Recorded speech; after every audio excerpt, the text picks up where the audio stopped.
नमस्कार,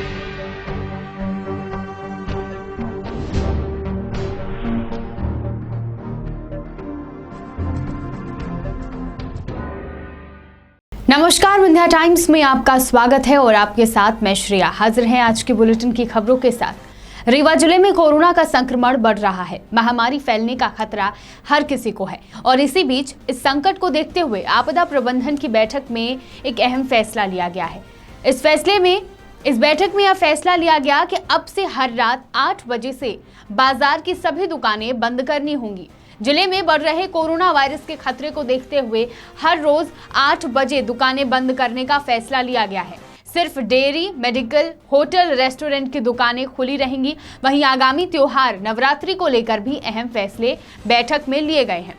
बता दें कि जिले में कोरोना वायरस का कोरोना संक्रमण और संक्रमित मरीजों का आंकड़ा 1500 की संख्या पार कर चुका है और इसलिए सावधानी बरतना बेहद जरूरी है। बैठक में कलेक्टर इलैया राजा टी, मनगमा विधायक पंचूलाल प्रजापति, जिला पंचायत सीईओ स्वप्निल वानखेड़े, एडीएम इला तिवारी, एसडीएम फरहीन खान सहित अन्य अधिकारी, समाज सेवी व व्यापारी गण मौजूद रहे। कोरोना के संक्रमण को देखते हुए स्कूल कॉलेज बंद कर दिए गए थे। कॉलेज की परीक्षाएं ओपन बुक प्रणाली से करने का फैसला लिया गया ताकि किसी भी विद्यार्थी को इस संक्रमण का खतरा ना हो। लेकिन आज जो नजारा शहर के कॉलेजों में देखने को मिला, उससे इस संक्रमण को रोकने की तमाम व्यवस्थाएं और सावधानियां धरी की धरी रह गई। बता दें कि कॉलेज की परीक्षाएं ओपन बुक प्रणाली से करने का फैसला लिया गया। 18 सितंबर को विद्यार्थियों को ऑनलाइन प्रश्न पत्र उपलब्ध कराए गए और 22 सितंबर तक उन्हें जमा करने के आदेश जारी किए गए थे। आज छात्र छात्राएं उत्तर पुस्तिकाएं जमा करने कॉलेज पहुंचे तो वहां का नजारा देखने लायक था। बात कर रहे हैं रीवा के आदर्श विज्ञान महाविद्यालय की, जहां कॉपी जमा करने आए छात्रों के बीच सोशल डिस्टेंसिंग की जमकर धज्जियां उड़ाई गई। एक ही प्रवेश द्वार होने के कारण छात्रों को लाइन में खड़े रहने के लिए कहा गया और उस बीच घंटों लाइन में खड़े होने के बाद छात्र सोशल डिस्टेंसिंग का पालन नहीं कर पाए।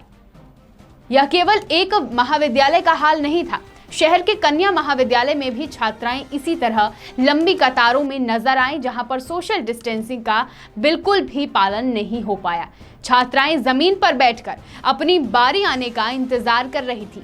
सोशल डिस्टेंसिंग और सावधानी के मुद्दों पर छात्रों से बात की गई, तो आइए सुनाते हैं उन्होंने क्या कहा। यहाँ पे जैसे देख रहे हैं, हम लोग कॉपी जमा करने आए हैं, पर कोई भी सोशल डिस्टेंसिंग का कोई फॉलो नहीं कर रहा है, कोई भी रूल्स फॉलो नहीं हो पा रहे हैं। हम लोग यहाँ पे आए हैं कि सोशल डिस्टेंसिंग होगी, इन कोरोना से इन्फेक्टेड नहीं होंगे, पर यहाँ पे कुछ भी देखने को नहीं मिल पा रहा है। कब से खड़ी हैं आप? कम से कम 1 घंटे हो गए हम लोग ऐसे ही खड़े हुए हैं। क्या अंदर क्या सुविधा क्या बता रहे हैं, क्यों नहीं जाने दिया जा रहा है? अंदर बोल रहे हैं कि एक एक करके आइए, इतने सारे बच्चे हैं, हम कैसे इकट्ठा सबको बुला लें। अब पता नहीं क्या हो रहा है अंदर। जानकारी के 18 से 22 तक जमा करना था, लेकिन जमा नहीं की गई। नहीं, हमने ये सुना था कि 22 तारीख को सुबह 11 से शाम 5 बजे तक आप कॉपी जमा कर सकते हैं।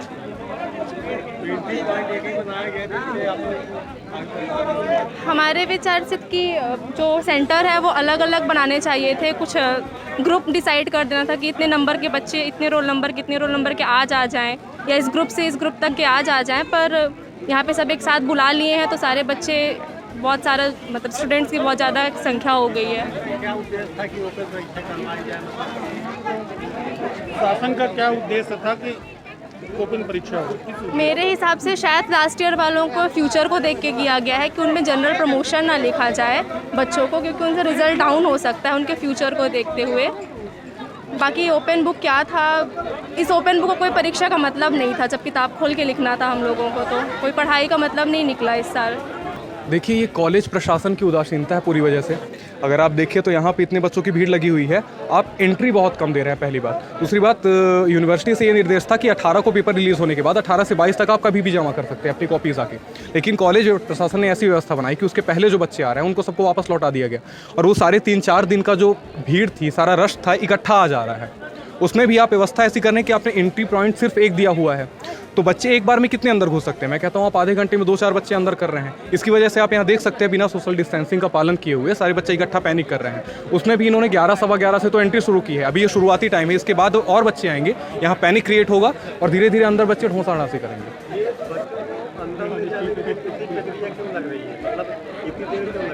इतनी देर इसलिए लगी क्योंकि आप अंदर तो स्प्लिट कर दिए हैं, सभी डिपार्टमेंट का, सभी सब्जेक्ट का अलग अलग आपने काउंटर बनाए होते हैं, लेकिन एंट्री पॉइंट सिर्फ एक ही है। जैसे आप यहाँ पे 10 मिनट में सिर्फ 4 या 5 बंदों को आप अंदर कर रहे हैं, तो उसमें से एक चला जाएगा पीएसएम में, एक पीसीएम में। आप ऐसा कर सकते हैं कि 2 या 3 गेट में एंट्री बना देते, या फिर अंदर जो डिपार्टमेंट्स है वहाँ पे आप लाइन करवा देते, तो वहाँ पे भीड़ कम होती। यही जो 100 लोगों की भीड़ यहाँ पे है, वो जब डिपार्टमेंट्स में वहाँ पे बढ़ जाएगी तो वहाँ 10-10 बच्चे हो जाएंगे, तो इतना ज़्यादा पैनिक नहीं क्रिएट होगा और सोशल डिस्टेंसिंग भी बनाई जा सकती है। लेकिन बाहर ये चीज़ संभव नहीं हो रही है। ये गेट में ये लोग थर्मल स्कैनिंग भी कर रहे हैं। Thermal scanning is just a formality. इसके पहले भी कॉलेज बच्चे आते रहे, आप यहाँ पे भी देख सकते हैं। अगर 10 बच्चे अंदर जाते हैं तो उसमें इस फॉर्मेलिटी के लिए 2-3 बच्चों को थर्मल स्कैनिंग हो जाता है, वो इसके पहले नहीं हो रहा है। आप यहाँ पे देख लीजिए, आप खुद भी अंदर जाएंगे ना तो थर्मल स्कैनिंग आपको देख के करेंगे, फॉर्मेलिटी के लिए कर रहे हैं, लेकिन जो एक प्रिकॉशंस होनी चाहिए कोरोना की, वो वहाँ पे बिल्कुल नहीं दिख रही है। सबसे बड़ी बात, सोशल डिस्टेंसिंग का कोई पालन नहीं है यहाँ पे। जी सर, पहली चीज़ जो शासन का आदेश था कि ओपन बुक सिस्टम जिसलिए करानी है, तो ओपन बुक सिस्टम का ये पर्पज़ था कि भीड़ जो है इकट्ठा, यानी 1500-1000 जो बच्चे हैं फाइनल ईयर के, वो सारे इकट्ठा ना हो, इसलिए ये व्यवस्था कराई गई थी। लेकिन वही चीज़ आज देखने को मिल रहा है, जो चीज़ जिसके लिए सरकार ने आदेश ये निकाला था कि ओपन बुक सिस्टम से एग्ज़ाम, यानी एक साथ जब 1500 बच्चे आ जाएंगे। सर आप खुद ही एक बार सोच लीजिए कि जहाँ एक साथ 1500 बच्चे इस खड़े होंगे एक जगह पर, एक पॉइंट पर, तो वहाँ पर सोशल डिस्टेंसिंग हो पाएगा कि नहीं हो पाएगा। और ऊपर से ऐसा महाविद्यालय प्रशासन की ऐसी व्यवस्था है कि कोई ना सोशल डिस्टेंसिंग का पालन हो पा रहा है, ना टोकन हो पा रहा है, ना सैनिटाइजेशन, ना थर्मल स्कैनिंग, सर कुछ नहीं है। सर मैं अभी अंदर गया कॉपी जमा करने, काफ़ी भीड़ के बाद, इतना यहाँ पे भीड़ खड़े होने के बाद जब मैं अंदर गया तो वहाँ ना सैनिटाइजर है और ना सर कोई अंदर सोशल डिस्टेंसिंग पालन हो रहा है। जैसा यहाँ है सेम चीज़ अंदर है, बस हो गया जिसका मन पड़ रहा है तो वो प्रोफेसर भी अंदर देख रहे हैं, बाकी हो गया कोई मतलब नहीं है। हम सर 2 घंटे से खड़े हैं और लड़कियाँ आके लाइन में लग रही हैं, हम लोग खड़े हैं तो खड़े हैं यहीं। ये लाइन काहे की है? ये पे हम लोग कॉपी जमा करने के लिए, सोशल डिस्टेंसिंग के लिए की गई है, लेकिन यहाँ तो सोशल डिस्टेंसिंग का सत्यानाश हो रहा है। मध्य प्रदेश के मुख्यमंत्री ने किसानों के लिए बड़ा ऐलान किया है, जिसके तहत किसान को 1 साल भर में 10,000 की सम्मान निधि मिलेगी। गरीब कल्याण पखवाड़े के अंतर्गत आज मुख्यमंत्री शिवराज सिंह चौहान एवं सहकारिता मंत्री अरविंद भदौरिया ने किसानों, पशुपालकों एवं मत्स्य पालकों को ऋण वितरित किए, साथ ही किसान क्रेडिट कार्ड का भी वितरण किया। इस योजना के अंतर्गत रीवा के भी किसान लाभान्वित हुए। आज कलेक्ट्रेट के मोहन सभागार में आयोजित कार्यक्रम में जिला अध्यक्ष अजय सिंह ने किसानों को किसान क्रेडिट कार्ड एवं स्वीकृति ऋण के प्रमाण पत्र वितरित किए। योजना के अंतर्गत जिले के 30 किसानों को किसान क्रेडिट कार्ड एवं स्वीकृति ऋण के प्रमाण पत्र का वितरण किया गया। कार्यक्रम में उपायुक्त सहकारिता वीके पांडे, सहकारिता विभाग के अधिकारी, कर्मचारी एवं जिले भर से आए किसान उपस्थित रहे। जैसा कि हम जान रहे हैं कि हमारे विश्व के सबसे लोकप्रिय नेता, हमारे देश के यशस्वी प्रधानमंत्री नरेंद्र मोदी जी का 17 सितंबर को 70वां जन्म दिवस था।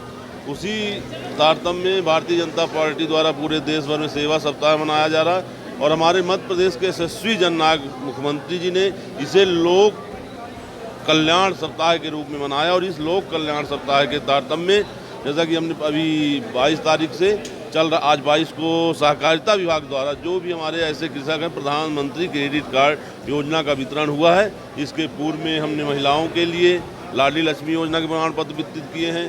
पूरे रीवा जिले में 1,08,000 खाद्यान्न पर्चियों का वितरण किया गया है। ऐसे लोग जो कि BPL में नहीं थे, फिर भी उनको PDS के खाद्यान्न की आवश्यकता थी, ऐसे 1,08,000 लोगों को खाद्यान्न पर्चियाँ दी गई हैं। तो यशस्वी मुख्यमंत्री का ये मानना कि हमारे प्रदेश के अंदर कोई भी व्यक्ति जो कि किसी भी जाति वर्ग का हो, भूखा न रहे, वह किसी भी परेशानी में न रहे, चाहे वो हमारे मजदूर हों, चाहे हमारी बहनें हों, चाहे बालक हों, चाहे हमारे किसान बंधु हों, चाहे मजदूर हों। अभी हमने कल ही परसों ही देखा होगा कि हमारे जो वनवासी भाई बहन हैं, उनको जिस भूमि में वो रहते हैं, जहाँ खेती करते हैं, और उनके मन में एक हमेशा डर बना रहता था कि हमको यहाँ से विस्थापित कर दिया जाए, हटा दिया जाए, तो उनके लिए वन भूमि का पट्टा भी वितरण किया गया। तो इसी लोक सेवा सप्ताह के अंतर्गत ये सारे कार्यक्रम किए जा रहे हैं। बढ़ते हैं बुलेटिन की अगली खबर की ओर, जिसमें किसानों के लिए खुशखबरी है। रेलवे में अब विस्थापित किसानों के बच्चों को नौकरी मिल सकेगी। बता दें कि लंबे समय के संघर्ष के बाद रेलवे मंडल ने किसानों की नौकरी के लिए हरी झंडी दिखाई है। 1984 में जब रीवा सतना रेल लाइन के लिए जमीन का अधिग्रहण किया गया, तब रेलवे विभाग ने विस्थापित परिवारों के बच्चों को रोजगार देने की बात कही थी। किसानों के बच्चों को रोजगार देने की मांग तब से लेकर आज तक उठाई जा रही थी। 2008 में जब दोबारा रीवा सतना रेल लाइन की जमीन का अधिग्रहण किया गया, तब से लगातार यह मांग उठ रही है और अब किसानों की उठाई जा रही इस मांग को स्वीकृति मिल गई। रीवा सीधी सिंगरौली सहित सतना पन्ना रेल लाइन परियोजना के तहत किसानों से भूमि ली गई, जिसमें भूमि के मुआवजे सहित किसान परिवार के बच्चों को नौकरी देने की बात रेल मंत्रालय द्वारा कही गई थी। तब से लेकर आज तक रीवा मध्य प्रदेश किसान यूनियन लगातार किसानों को उनका हक दिलाने के लिए लगा हुआ था और अब रेल प्रबंधन ने किसानों को नौकरी देने को लेकर हरी झंडी दिखाई है और इससे जुड़ा हुआ पत्र भी आ गया है। हमें आप सब लोगों को बताते हुए बहुत खुशी हो रही है कि जैसे कि आपको विदित है कि 1984 में रीवा सतना रेल लाइन के लिए ज़मीन का अधिग्रहण किया गया था। उसके बाद हम लोगों ने यहाँ पे 15 दिन का अनशन किया था और रेलवे विभाग ने कहा था कि विस्थापित परिवार के बच्चों को रोजगार मिलेगा, लेकिन रेलवे ने आज तक उन बच्चों को रोजगार नहीं दिया। हमारे संसद, यहाँ के संसद ने किसी ने भी एक बार भी सदन में भी नहीं उठाया। जब रीवा सिंगरौली नई रेल लाइन के लिए भूमि का अधिग्रहण किया गया, उसके बाद 2008 से हम सब लोगों ने लगातार यही कहा कि वादा खिलाफी न कर जाए कहीं रेलवे, तो लगातार हम लोग प्रयासरत रहे। देश के प्रधानमंत्री से लेकर जितने रेल मंत्री हुए सबको ज्ञापन देते रहे, समय समय पर DRM महाप्रबंधक जो भी रीवा आए सब लोगों को हम लोग ज्ञापन लगातार देखते रहे। आप देख रहे हैं इतनी मोटी फाइल ये रेलवे की है। उसके बाद क्या हुआ कि अभी हाल ही में हमारे यहाँ रेलवे के महाप्रबंधक जी आए थे रीवा, तो हम लोगों ने ज्ञापन दिया था और साफ शब्दों में कहा था कि रोजगार नहीं तो रेल नहीं। तो महाप्रबंधक जी ने उसमें को बहुत ही गंभीरता से लिया और उसके बाद हमें एक रेलवे मंत्रालय द्वारा पत्र आया, जो कि ये पत्र है, आप देख सकते हैं कि उसमें हमें सूचना दी गई कि रेलवे में विस्थापित किसान परिवार के बच्चों को रोजगार के लिए जो भी बच्चे विस्थापित हैं उनकी सूची रेलवे की वेबसाइट में जारी कर दी गई है। आपको हम बतला रहे हैं कि रीवा सीधी सिंगरौली रेल लाइन और साथ ही सतना पन्ना नई रेल लाइन से विस्थापित किसान परिवार के बच्चों को रोजगार मिलने जा रहा है। रीवा से 303, वहीं सीधी से 552 और सतना पन्ना से 410 परिवार के बच्चों को रोजगार रेलवे ने दी है। वो रेलवे ने ये सूची वेबसाइट में डाली है, आपको हम दिखलाना चाहते हैं। ये सूची है रेलवे की और ये वेबसाइट में डली हुई है और हम आप सबके माध्यम से रेलवे को, रेलवे के महाप्रबंधक को और अपने यहाँ के जनप्रतिनिधि को, प्रिंट मीडिया, इलेक्ट्रॉनिक मीडिया सभी को धन्यवाद ज्ञापित करते हैं, जिन्होंने किसानों का साथ दिया, जिन्होंने किसानों को रोजगार देने में बहुत अहम भूमिका निभाई।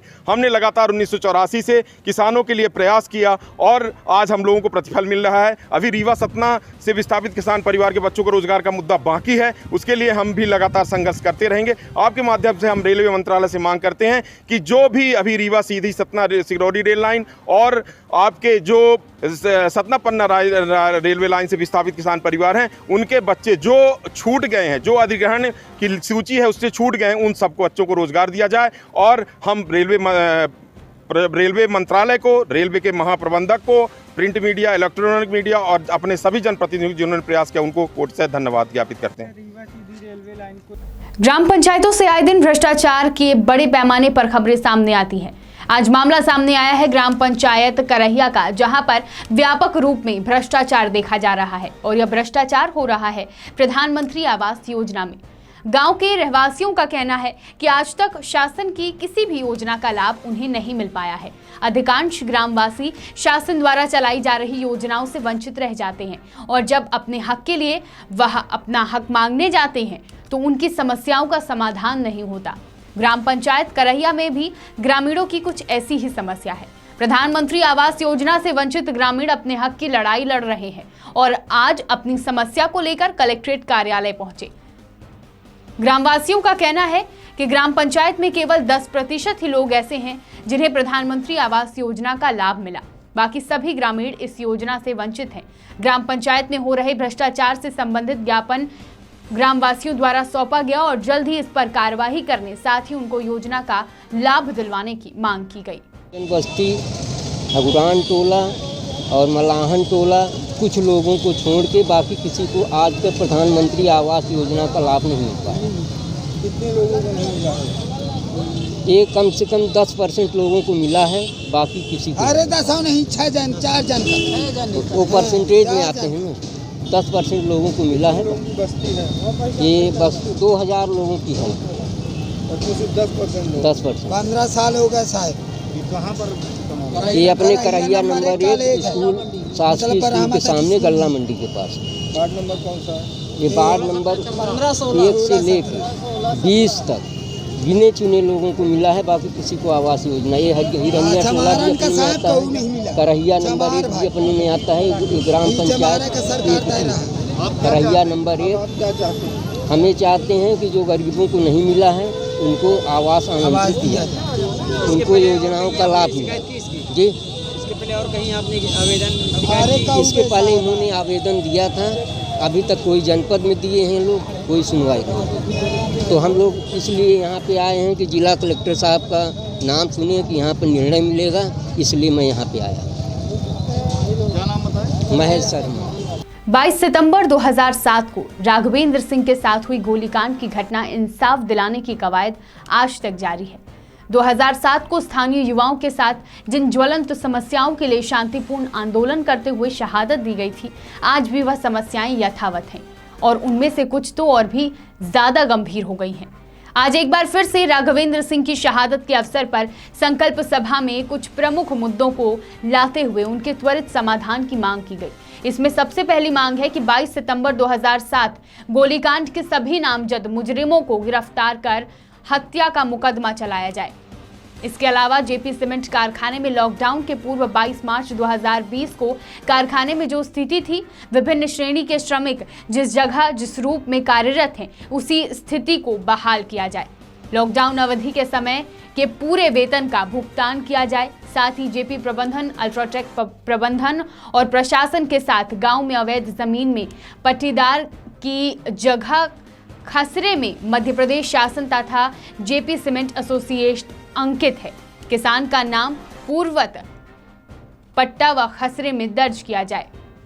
ऐसी ही तमाम मुद्दों को लेकर आज हुई संकल्प सभा में यह संकल्प लिया गया कि जब तक सभी मांगे पूरी नहीं हो जाती और सभी को न्याय नहीं मिल जाता है, तब तक यह संघर्ष अनवरत जारी रहेगा।